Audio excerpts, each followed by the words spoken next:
Story with Binaca. सुनिए कहानी Binaca की जुबानी।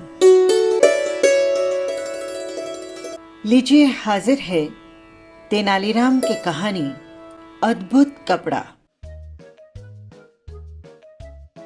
एक समय की बात है, राजा कृष्णदेव राय विजयनगर में दरबार लगाकर बैठे थे। उसी समय दरबार में एक सुंदर महिला एक बक्सा लेकर आई। उस बक्से में एक मलमल की साड़ी थी, जिसे निकालकर वो दरबार में राजा और सभी दरबारियों को दिखाने लगी। साड़ी इतनी सुंदर थी कि जो भी उसे देखता वो देखता ही रह जाता। महिला ने राजा से कहा कि वो ऐसी ही सुंदर साड़ी बनाती है। उसके पास कुछ कारीगर हैं जो अपनी गुप्त कलाओं से इस साड़ी की बुनाई करते हैं। उसने राजा से निवेदन किया कि अगर राजा उसे कुछ धन दे दें तो वो उनके लिए भी ऐसी साड़ी बना देगी।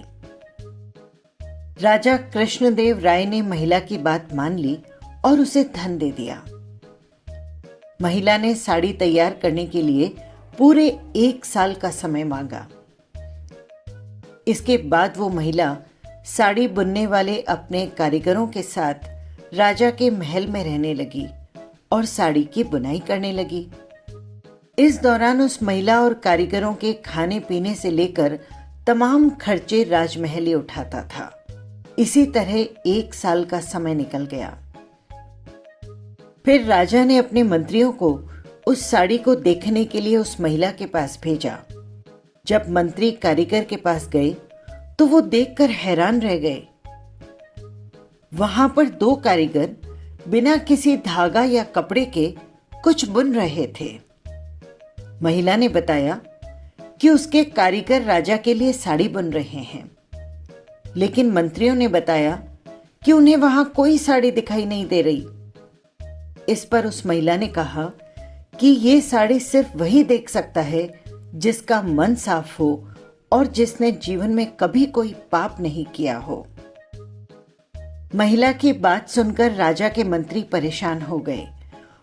उन्होंने बहाना बनाते हुए उस महिला से कहा कि उन्होंने वो साड़ी देख ली है और वो वहां से चले गए। राजा के पास आकर उन्होंने कहा कि साड़ी बहुत सुंदर है। इस बात से राजा काफी खुश हुए।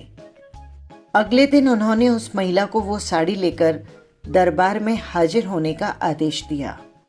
वो महिला एक बक्सा लिए हुए अपने कारीगरों के साथ अगले दिन दरबार में आ पहुंची। उसने दरबार में बक्सा खोला और सबको साड़ी दिखाने लगी। दरबार में बैठे सभी लोग बहुत हैरान थे, क्योंकि राजा समेत किसी भी दरबारी को कोई साड़ी नहीं दिखाई दे रही थी।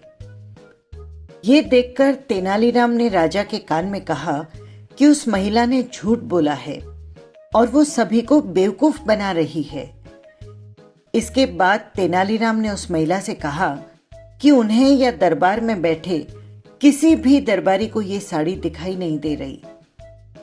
तेनालीराम की बात सुनकर महिला ने कहा कि ये साड़ी सिर्फ उसी को दिखाई देगी जिसका मन साफ होगा और जिसने कभी कोई पाप नहीं किया होगा। महिला की बात सुनकर तेनालीराम ने अपने मन में एक योजना बनाई। उन्होंने उस महिला से कहा, राजा चाहते हैं कि तुम खुद उस साड़ी को पहनकर दरबार में आओ और सभी को वो साड़ी दिखाओ। तेनालीराम की बात सुनकर वो महिला राजा के सामने माफी मांगने लगी। उसने राजा को सब सच सच बता दिया कि उसने कोई साड़ी नहीं बनाई है और वो राजा को मूर्ख बना रही थी। महिला की बात सुनकर राजा को बहुत गुस्सा आया और उन्होंने उसे जेल में डालने की सजा सुना दी। लेकिन जब उस महिला ने बहुत विनती की तो उन्होंने उसे छोड़ दिया और साथ ही राजा ने तेनालीराम की चतुराई की फिर से तारीफ भी की। इस कहानी से हमें यही शिक्षा मिलती है कि कोई भी झूठ या धोखा ज्यादा दिन तक छुपाया नहीं जा सकता। सच्चाई एक दिन सामने आ ही जाती है। ये थी तेनालीराम की कहानी। फिर मिलेंगे किसी नई कहानी के साथ। नमस्कार।